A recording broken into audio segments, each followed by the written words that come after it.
읽었죠. 네. 굉장히 특이한 케이스인데요. 이제 딸이 죽었어요. 근데 이제 아버지가 와서 몸에 손만 대줘라. 그러면 살 것이다. Ito very special case na verse 18, di ba po? Yung namatay na yung daughter niya, pero yung tatay, meron siyang ganung puso na or pananampalataya, pupunta sa Jesus. Then sabi niya, kahit touch lang po yung kamay niyo sa akin, baka buhay po siya ulit. Meron siyang ganun isip. 보통은 아픕니다. 고쳐주세요 이러는데 이거는 죽었습니다. 살려주세요 이러고 있어요. Yung ibang case, di ba? Ginoon, may sakit na yung anak ko, may sakit na yung asawa ko. Ano po, na heal my daughter. Ganun, di ba? Healing, na humingi ng healing. Pero sa kanya, Panginoon, namatay na po. Pero make her buhay ulit. Ganun. 굉장히 놀라운 믿음이죠. Ito talagang great faith. 그 전에 이걸 이렇게 부탁한 케이스가 없었어요. 그 후에도 없습니다. Then kahit na bago nangyaring ganito or after na nangyaring ganito, walang ibang tao na nakaroon ng ganitong malaking pananampalataya. 보통 예수님을 아프다고 해서 불렀는데 중간에 죽어버리면 아이고 죽었구나 하고 이제 포기를 해요. 물론 예수님께서 살려주셨지만. 근데 네. 이거는 지금 죽은 건데 죽은 거 알고 지금 부른 겁니다. Then ibang case, halimbawa may sakit ang anak niya. Then humingi ng prayer. Then halimbawa bigla namatay. Then baka na umiyak siya, ay namatay na yung anak ko, baka ganon. Pero this case, na namatay na, already, nangyari na, matay na. Pero sabi niya, nahingi daw ng mercy na dapat gusto niya buhay ulit. 근데 마가복음 5장에는 똑같은 스토리인데 이 사람이 회당장, 영어에서는 시나고그 리더가 돼 있는데 여기 한글에는 없어요. 그런데 하여튼 시나고가 한국말로 안 하다 보니까 회당장이에요. 회당장. Same story sa Mark chapter 5, nabanggit siya, yung tatay na siya yung leader ng synagogue. 회당장은 유대교입니다. 유대교 탑 리더예요. Ibig sabihin, siya yung pinaka-leader sa Judaism, mga 다른 Jewish. 유대교 유대교들은 핍박을 하는데 예수님을 특별히 유대교 리더인데도 지금 예수님한테 와서 내 딸이 죽었으니까 살려달라. Yung mga Hudyo, mga Orthodox Jew, yung Judaism, na they persecute yung Jesus Christ, hindi nila maniwala kay Jesus. Pero siya, na meron siyang ganung pananampalataya kay Panginoon, kahit namatay siya, pero meron kayong power na pwede siya buhay ulit. 유대교는 기본적으로 예수님을 메시아로 인정하지 않고 있죠. Ng mga Hudyo, that time, the Orthodox Jew, di ba? Hindi nila maniwala na si Jesus Kristo ay totoong Messiah. 이것만 해도 정말 특이한 스토리인데 이제 그 애를 살려주러 가던 길에 12년 동안 혈류병이 있었던 여자가 와가지고 다가와서 예수님 겉옷을 잡고 나았습니다. 한 스토리 안에 다른 스토리가 껴있는 지금 굉장히 독특한 케이스예요. Ito, very special case naman itong story. Isang story lang yun, di ba? Tatay pumunta, nahingi ng mercy kasi namatay daw yung anak niya. So habang nalakad, na isa pang story, bigla pumapasok na ibang na babae, meron siyang bleeding na ilang taon na, di ba? Then nahingi ng mercy ulit. 회당장은 예수님께 나와서 요청을 했고 Yung kanina, sinago leader, yung tatay na bumapit kay Jesus and then humingi ng mercy. 12년 동안 계속 하혈을 했던 여인은 예수님한테 차마 가서 요청을 못하고 뒤에 가서 겉옷을 잡은 거예요. Yung etong babae, bleeding woman, ilang taon na, 12 years na bleeding siya, di ba? Wala siyang gano'n na, matapang ng puso na lumapit kayo, hingi ng prayer. Hindi gano'n. Parang malapit lang, sa likod. Gusto niya mag-touch na yung damit niya. 사람은 문제가 생기면 하나님을 찾기 시작합니다. Lahat ng tao, ganun tayo yung ugali natin. Pag walang problem, hindi na umapit. Pero may problem, lumapit kay Panginoon. 그런데 문제가 생겨서 애가 하나님을 찾는 것 같지만 하나님께서 오히려 문제를 허락하셔서 사람들이 하나님을 찾도록 만드시는 거예요. Mukhang dahil sa problem na ako, gusto ko pupunta, babalik ako kay Panginoon. Mukhang ganon, pero hindi. Si Panginoon, nahayaan na ganong sitwasyon, mahirap na sitwasyon, yung may problem, na parang lead us to the Lord. 하나님께서 사람들이 예수님께 다가오게 하기 위해서 왜 날 안 찾아와? 문제가 없어서 그렇구나. 이놈 문제를 줘야지, 병을 줘야지 그런 건 아닙니다. Siyempre si Panginoon, hindi siya ganon. Hindi ka pumunta sa akin. Malayo ka sa akin. Then sige, bigyan kita ng problem, bibigyan kita ng pagsupo. Siyempre hindi ganon. 기도를 안 하니까 또 하나님과의 거리가 멀어지니까 저절로 하나님의 보호의 손이 거쳐지게 되는 것이고 그것을 마귀가 확인하고 공격하고 들어오는 거예요. Then dahil sa yung distance ko kay Panginoon, palayo na palayo, kaya siyempre yung gamay ng protection, yung divine protection na malayo sa akin. Kaya na evil spirit, nakita niya, ay, wala na yung divine protection niya, Yahweh. So pwede ako attack. Then that time, may attack ng evil 우리가 spirit. 죄를 저지르면 하나님의 보호의 손이 점점 걷어지는 것이고, 혹은 하나님과의 거리가 멀어지고 요즘에 예배가 뜸하고 하나님과의 전혀 동행이 없으면 저절로 또 하나님의 보호의 손이 걷어지는 겁니다. Pag halimbawa, meron akong kasalanan, dahil sa kasalanan, na wala na malayo na yung protection ng Panginoon o yung kamay ng Panginoon. Or ako mismo, na palayo kay Panginoon, or presensya ng Panginoon, na automatically, na yung divine protection o kamay ng Panginoon, na malayo din sa akin. 부모가 자식이랑 사이가 안 좋으니까 너 요즘 나 왜 아빠를 안 찾아와? 이런 문제를 줘야지. 이렇게 하는 부모는 없을 거예요. 그것처럼 하나님께서 우리가 거리가 멀고 관계가 안 좋으니까 찾아오게 하려고 일부러 고통을 주시는 분이 아니다.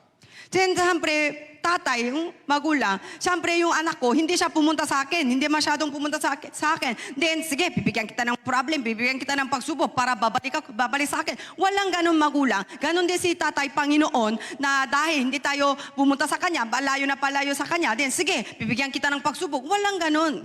사람들은 이걸 모르고 하나님이 날 쳤다. 하나님이 우리 엄마를 죽였다. 데려갔다. 뭐 그렇게 하는데 절대로 하나님 그렇게 하시는 분이 아닙니다. Maraming tao, hindi daw alam na yung ugali ng Panginoon. Kaya pag nangyari na namatay yung anak ko, na yung nanay ko, halimbawa nangyari na sa pamilya nila, si Panginoon daw na may bigay ng ganitong pagsubok, ganito yung malaking problem, ganun daw. Pero si Panginoon, hindi ganun. 사람 부모도 그렇게 하지 않는데 어떻게 하나님께서 우리 관계를 회복시키려고 문제를 주시는 그렇게 악하고 그 정도로밖에 방법이 낮은 그렇게 저차원의 하나님이 아니에요. Kahit na yung physical tatay, yung tatay natin, hindi tayo ganon sa anak natin. Pero how much more si Panginoon, hindi siya ganon. And then, meron siya, Diyos ang makapangyarihan, meron siyang ibang paraan, ibang way na pwede tayo na nabigay sa atin. Hindi yung, sige, bibigyan kita ng pagsubok, bibigyan kita ng problem para babalik sa akin. Hindi ganon. 그러나 어찌됐든 하나님과의 관계가 멀어지면 문제가 생기게 되고 그 사람이 하나님을 찾고 싶은 마음이 점점 생깁니다.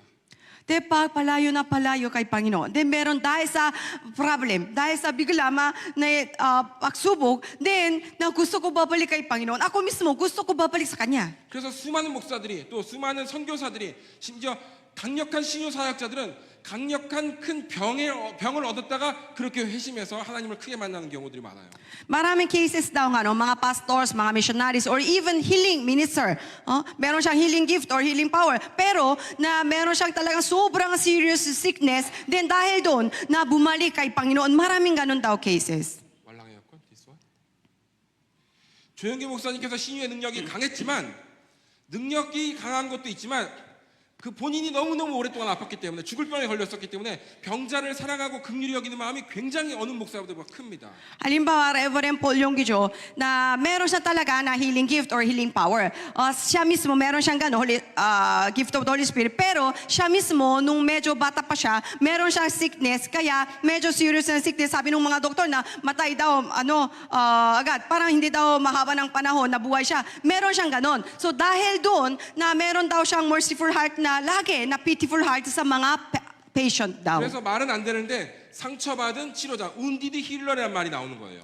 Kaya parang medyo weird term na wounded healer. Siya mismo na meron siyang sakit or meron siyang na sugat, then siya mismo magiging healer, ganun. 가정이 깨진 아이들이 우리 교회에 많아요. Sa ACC, maraming mga kabataan galing sa broken family. 그 누구보다 broken family에 대한 긍휼함이 있습니다. So dahil naramdaman niya ano yung feeling na anong bitterness niya, kasi yung buhay niya, may pamilya niya, ganun, galing sa broken family. So meron siya, nakita niya yung disciple or members, meron siyang pitiful heart, meron siyang merciful heart. 그런 상처받은 배경을 통해서 하나님께서 그 사람을 회복시키고 그 사람이 그러한 비슷한 사람들을 찾아서 구원하게 하는 하나님의 역사예요.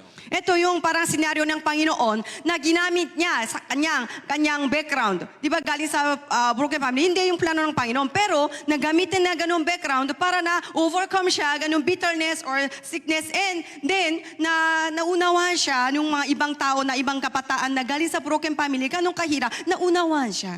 우리 인생은 우리는 어떤 것들로 다 채우고 뭐 가족으로 채우고 뭐 성공으로 채우고 여러 가지로 채워도 절대 채우지 않는 절대자로만 채워지는 공간이 있는데 Sa puso natin or buhay natin, meron daw yung ibang portion galing sa pamilya, galing sa success, galing sa education, mga iba, pwede tayo fill. Pero yung ibang portion, ibang space na hindi na pwede na fill, na kahit ibang bagay, hindi pwede. Panginoon lang pwedeng fill ng puso natin. Meron daw ganon. 평소에는 그것이 있어도 너무 바쁘니까 잊고 살다가 하나님께서 그거를 부각시킬 때가 있어요. 그 하나님으로만 채울 수 있는 그 공간이 점점 크게 진동할 때가 있습니다.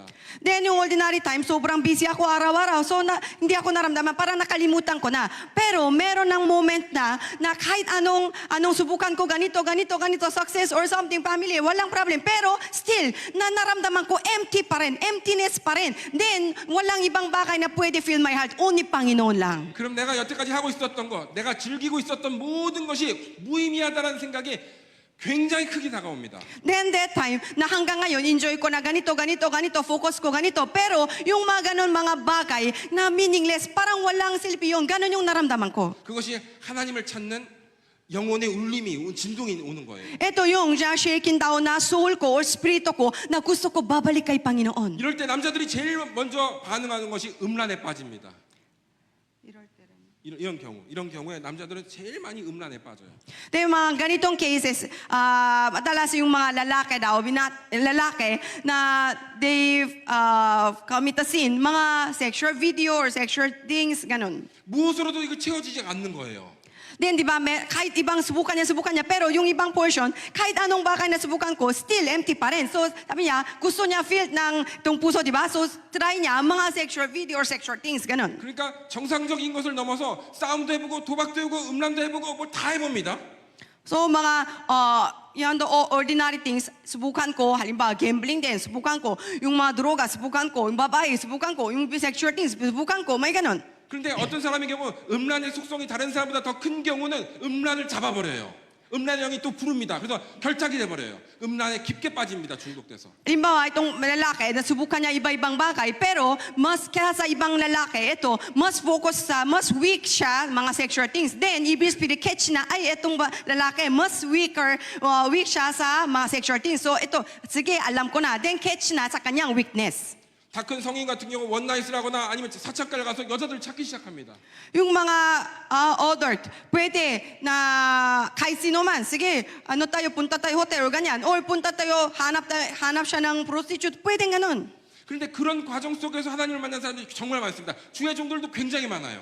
Then kahit ganun, nasubukan niya iba-ibang bagay, babae pa, prostitute pa, pero those process na bigla nakita ng Panginoon, meron daw ganun. Kahit na minister, marami daw ganun cases. 어떤 사람은 싸웁니다. 맨날 싸웁니다. 깡패처럼.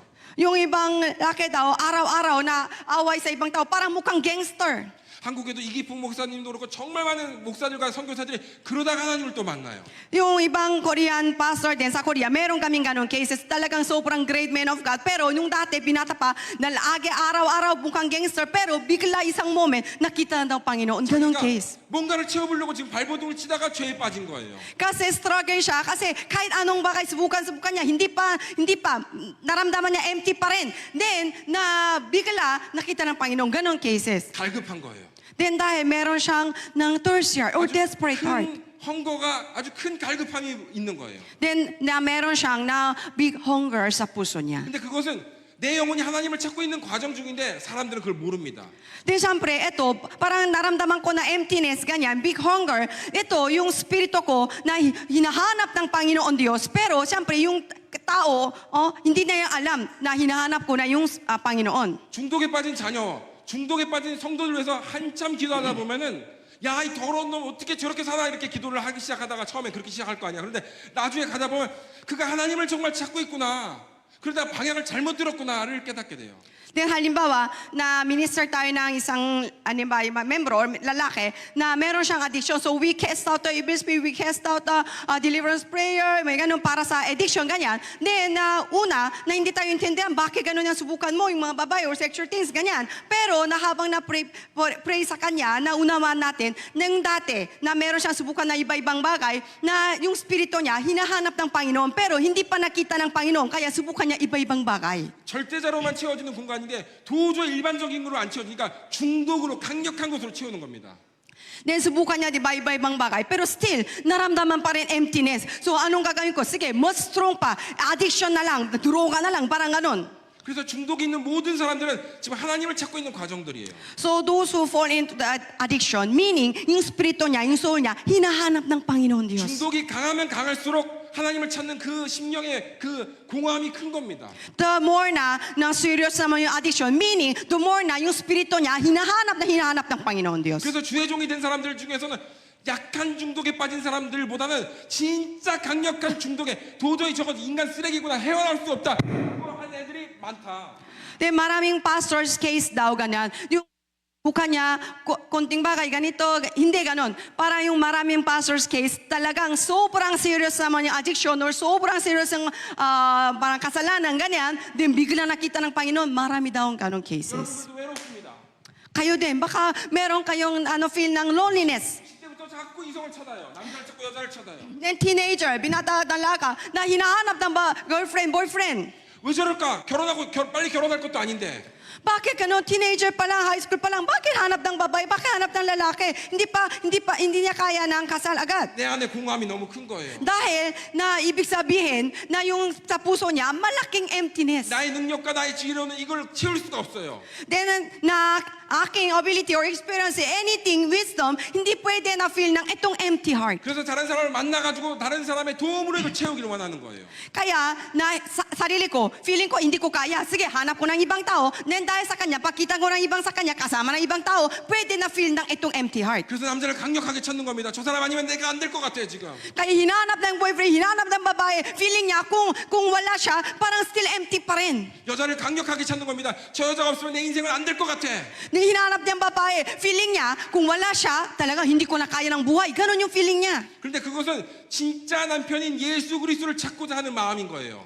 Pero physically, hinahanap ng babae or lalaki. Pero yung spirito, hinahanap ng totoong bride, Jesus Cristo. 영적 영에서는 예수님이 필요하다. 내 남편 예수님이 필요하다고 사인을 보내는데 영이 죽은 상태니까 그걸 못 느끼고 혼내서 누군가 somebody가 필요하구나 내 옆에 그렇게 착각을 해서 느끼는 거다. Then dahil sa malaking emptiness, yung spirito, yung soul, hinahanap ng bridegroom Jesus Cristo. Pero yung physical mind, siyempre mahina na yung spiritual level ko, hindi ko na intindihan na bakit ganito ako. Kaya na physical level, intindihan ko, sige dahil sa wala akong girlfriend, ay wala akong boyfriend, wala akong asawa, kaya hanap siya ng iba. 10대들 20대들이 많이 그러죠.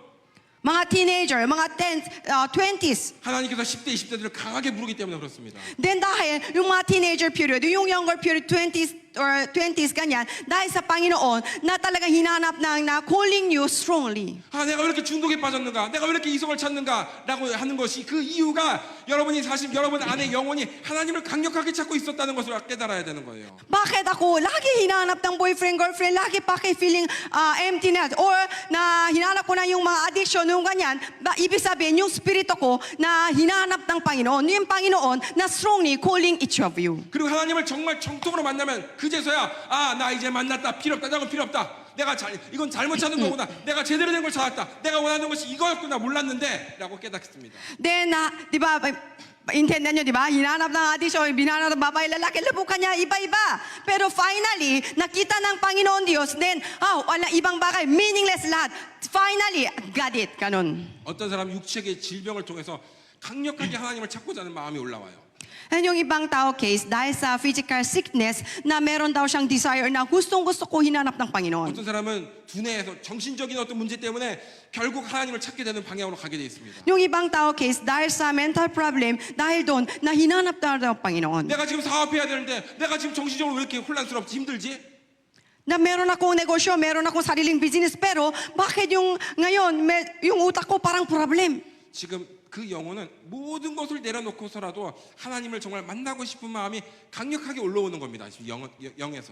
Then ibig sabihin, yung spiritual level, yung spirito niya, hinahanap ng Panginoon Diyos. So ganito yung desire na desperate heart na revealed. 그런 사람에게 돈을 빨리 줘버리면 이 사람이 더 이상 하나님을 안 찾습니다. Halimbawa, ganun stage niya, pero bigay sa kanya ng malaking pera, then dahil sa contento niya, ay malaking pera na okay na hindi nahanap ng Panginoon. 그래서 영혼, 육, 재정의 어떤 스톱이 패밀리나 가정에 어떤 스톱이 걸려버리면 하나님께서 그가 원하는 답이나 복을 빨리 주지 않고 계속 힘든 과정 속에서 그가 마침내 하나님을 만날 때까지 시간을 끄십니다. Halimbawa, meron tayong problem sa pamilya natin, negosyo natin, business natin, or pamilya natin, or meron akong sickness or something na malaking problem, and then si Panginoon na hindi na agad-agad na bigay sa akin ng answer or blessing. Then pending, ganong period. Then that kind of period, anong gusto ng Panginoon? Na tayo, babalik tayo kay Panginoon. 어떤 가정은 다 산산이 흩어져 있는 가정들이 있어요. Then yung ibang pamilya na yung lahat, hiwala-hiwala sila, iba-ibang lugar sila nakatira. 우리 교회 꽤 많습니다. 그런 가정. Sa ACC, maraming pamilya ng ganon. 패밀리가 뭐야? 패밀리가. Ano ibig sabihin ng family? 어떤 사람들은 패밀리, father and mother, I love you. Father, F and A, M, mother, I, L, love, Y, you. 그래서 그렇게 말하는 사람도 있어요. 그렇게 이 패밀리는 항상 같이 있고 싶고 함께 있고 싶은 마음이 있는데. Then pamilya, dahil pamilya, gusto ko lagi kasama. Ganon daw yung puso natin. 흩어버립니다. Pero, Panginoon mismo, scattered. 처음에 너무 힘들어요. Then unang panahon, bakit kami hiwalay-hiwalay? Sobrang hirap. 한 집에 같이 사는 가족들 보면 너무너무 부럽습니다. Nakita niya ibang kaibigan ko, isang bahay, then andun sila lahat-lahat. Sobrang envy him. 엄마는 저기 살고 아빠는 저기 살고 형제들도 다 흩어져 있고. Pero aking case, mama ko doon sa kabila, papa ko doon sa kabila province. Yung kapatid ko dito, yung kapatid ko, ako dito. 처음에는 너무 같이 살고 싶고 계속 그 기도를 하는데 하다 보면 그게 힘든다는 것을 그게 정말 우리한테 너무 힘들구나 라는 생각 속에서 그런 상황에서 갑자기 정말 길을 잃어버린 불쌍한 영혼들이 보이기 시작합니다. Then yung unang panahon, sobrang mahirap. Medyo malungkot ako, mahirapan ako, ganyan. Kasi mama ko, papa ko, kapatid ko, lahat hiwalay-hiwalay. Pero, na habang na-endure ng anong feeling, na later, unti-unti, nakita ko ng ibang kabataan, ng ibang bata na hiwalay na yung mga mama, papa niya, na naramdaman niya kanong kahirap. 그래서 가정 회복은 잠깐 내려놓고 하나님 나라를 위해서 열심히 헌신하게 돼 있어요. Then I put down my family problem, kahit hiwala-hiwala kami. Pero gusto ko serve ng Lord, gusto ko na tulong ng mga ibang kapwa sa 어느 kingdom of God. 순간에 이 하나님 나라를 너무 즐기다 보니까 belong to kingdom of God 시대다 보니까 이제는 이 가정이 흩어져 있는 것에 대한 그 상처가 별로 안 느껴집니다. Then the more na enjoy naman yung kingdom of God, or I serve the Lord, I serve the church, kingdom of God, then dahil already belong to the kingdom of God, so dahil sa yung hiwalay-hiwalay ng pamilya ko, sobrang nasaktan, pero nakita ko yung pamilya ko, hindi masyadong nasaktan, okay lang sa akin. 그 나중에는 그래 같이 사는 거 좋지. 그러나 지금 내가 하나님 일을 더 열심히 하는 것이 더 중요하다는 생각을 하게 돼 있어요. Then, siyempre, pagkasama na yung mga magulang and mga anak, kasama na isang bahay, siyempre, maganda po yun. Pero, hindi sobrang malaking problem sa akin anymore. Na gusto ko, serve the Lord, serve the kingdom of God, mas mahalaga. Listen. 그러면서 이 땅의 가정에 대한 그 애착이 점점 줄어듭니다. Then the more na we focus on the kingdom of God, we serve or surrender to the kingdom of God, the physical family dito sa mundo na hindi masyadong kung focus or hindi masyadong importante sa akin, hindi masyadong nasaktan sa akin. 이제는 한 집에서 같이 사는 게 그 중요한 게 아니야 걔네들 왔잖아 이제. Sa akin ngayon na, mas mahalaga na ibang-ibang bagay or ministry. So sa akin, yung pamilya ko, sarili ko, hindi masyadong... 더 크고 중요한 것을 발견했기 때문에. Then nakita ko na, mas mahalaga, mas importanteng bagay. 그렇게 하면서 그 가정 전체를 사역자 혹은 선교사 가정으로 사용합니다. Then after na pass by that period, then anong mangyari? Yung lahat ng kanina, yung scattered na yung mga pamilya, sila na magiging sariling ministry. Ministers. 섬이 많은 나라들 그래요. 섬이 많은 나라들 필리핀 같은 경우 그래요. Especially dito sa Philippines, ang daming islands, ganun daw. 인도네시아 그렇습니다. Indonesia. 인도네시아가 세계에서 섬이 제일 많은데 선교사를 제일 많이 파송한 나라예요. Indonesia daw, pinakamaraming na island dito sa mundo. Pero sila daw na sendang missionary, pinakamaraming missionary they 그 send. 사람들은 다 여러 섬으로 도망가든지 아니면 해외로 갑니다. 도망을. Halimbawa, they run away, they pupunta sa ibang island or sa ibang bansa. Listening everybody? 그러다가 그 해외에서 혹은 다른 섬에서 예수님을 만나는 거예요.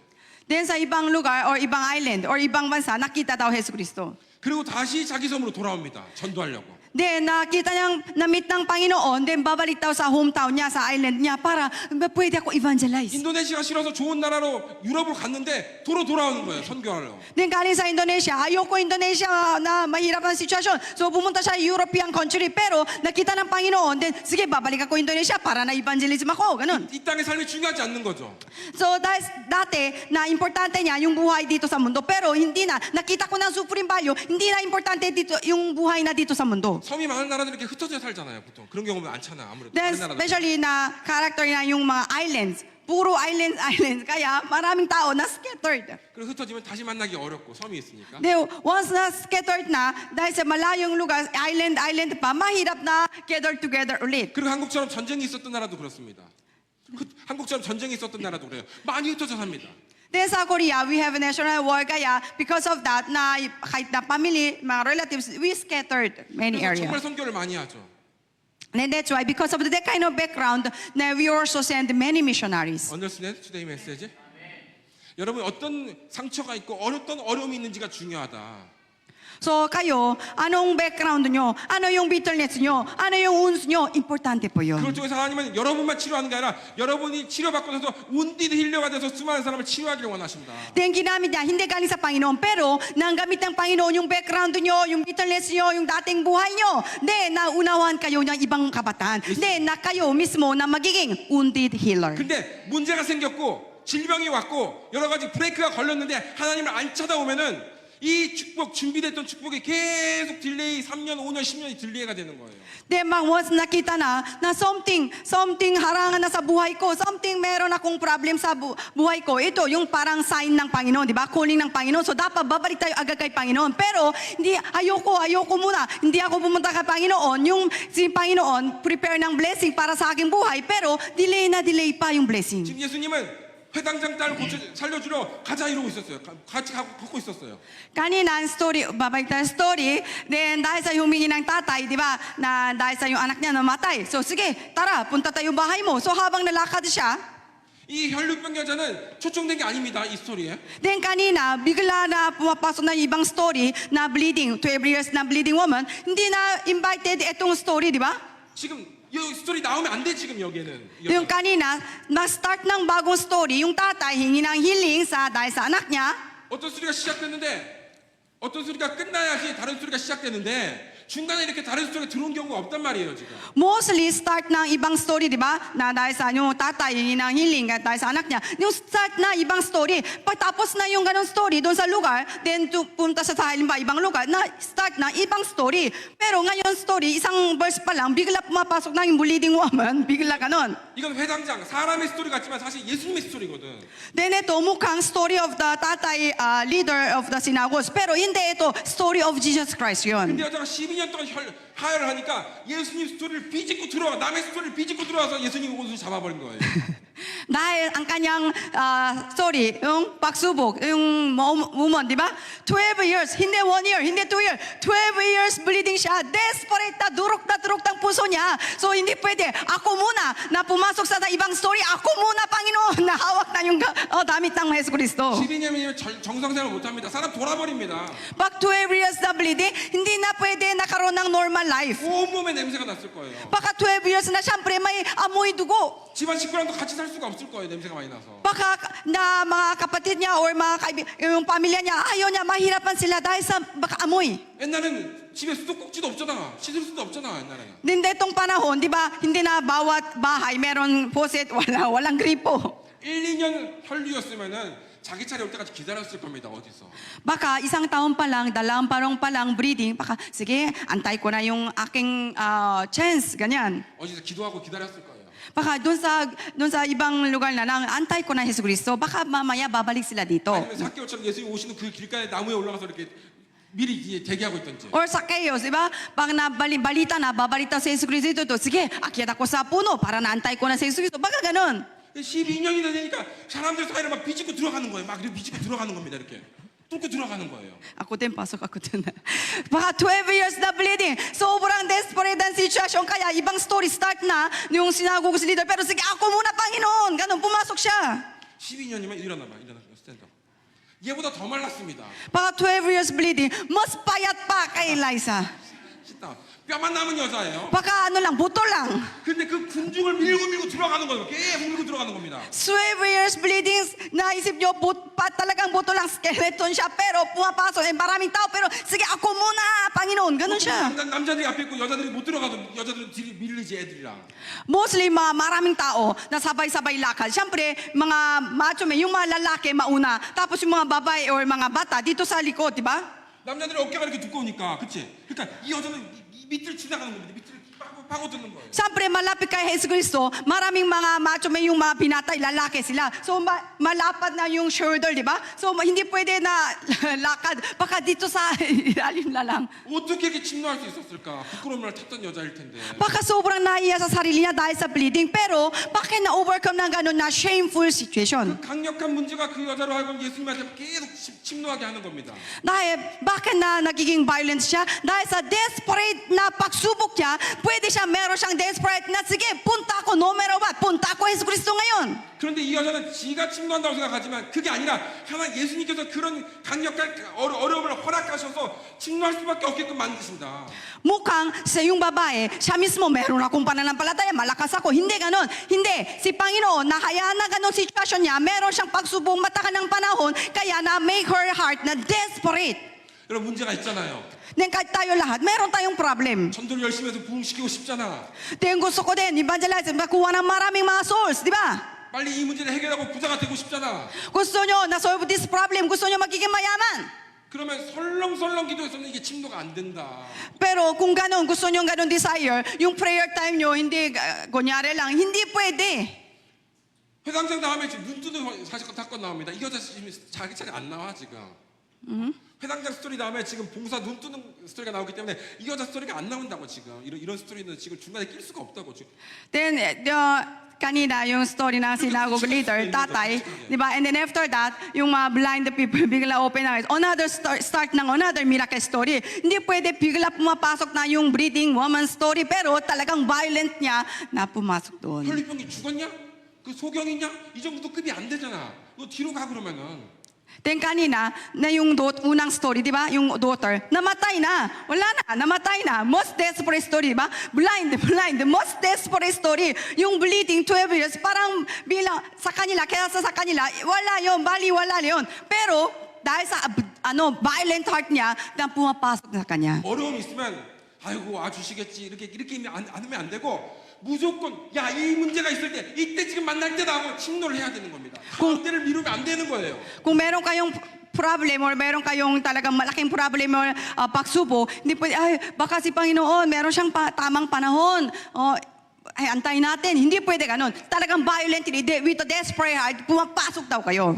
하나님이 집으로 안 들어왔는데 하나님한테 안 들어왔는데 아이고 불쌍하니까 미리 월급 용돈부터 주자 복부터 주자 절대 그렇게 안 하신다. 하나님께서 밀리지가 않는다. 사람한테 양보를 안 해요. 일단 무조건 와야 돼 하나님. Si Panginoon, hindi daw ganun ugali. Halimbawa, umalis kayo kay Panginoon. Dapat umuwi muna kay Panginoon. Then sige, pag umuwi ka na, sige, sakot ng prayer mo or blessing, buhos ng blessing, ganun. Hindi pa umuwi, then sige, kawa naman anak ko, blessing muna. Walang ganun. Hindi ugali ng Panginoon na ganun. 강력하게 기도를 하세요. Dapat yung prayer nyo, dapat sobrang strong and desperate. 나중에 기도해야지. 기도해도 설렁설렁 해야지. 그게 고집입니다. 그 고집을 하나님께서 꺾어버려야 돼요. Wag na daw po isip nyo bukas na lang, next time na lang. Hindi pwede. That is the stubborn heart daw. Na dapat yung matigas ng puso, matigas na ulo, dapat na break daw. Say amen. Amen. 들어가 있어요. 5분만 제가 영어로 하겠습니다. I will share with you 5 minutes in English. Everybody must pray hard. Meron problem, right? Everybody have a problem. I don't have a problem. Who can lift up your hands? Everybody have a problem. A single problem? No. 2, 3, 5, 10 like that. Why? Because God really wants to shake your spirit to approach to Jesus Christ. Why I have many problems? I'm so pitiful. No. Jesus is calling you strongly. So foolish people endure continually. But wise people decide, now I will meet Jesus Christ. Even though many men stand beside in front of me, so I cannot approach, but I decide to approach to Jesus Christ. There are many barriers, there are many hindrances, there is many somebody disturb me. But if I decide I can meet Jesus Christ, Everything is up to your heart. Say amen, everybody. Open your mouth. Say amen. So everything is up to you. If you give up, God give up. If you don't give up, God never give up. So Friday, this is a nice day to meet Jesus Christ deeply, powerfully. Do not pray shy style. Do not pray shy style. Do not pray like a lamb. Pray like a lion. Pray like a lion. Amen, everybody. Tonight, let's pray strongly. Jesus is calling every one by one. He knows you have a problem. He knows you have a problem. Somebody are fighting, somebody love drugs, somebody have some gambling, somebody love the women, those addiction. Yes, Jesus is calling them. Broken family also. Many problem people also samely. Sickness also samely. Let's pray harder. I will pray. Lord, thank you so much today. We will pray. Lord, please open your heaven and then let us approach to Jesus Christ violently and violently, like this woman, Father. Everybody focus on this synagogue leader, but Jesus is focused on this bleeding woman, Father. And Jesus is waiting for this woman. Thank you so much, Father. Everybody have some problem. This is our strong engine to go to Jesus Christ. Now we want to meet you. Now we want to meet you. Give us a hunger more. Give us a bigger hunger. In Jesus' name we pray. Amen.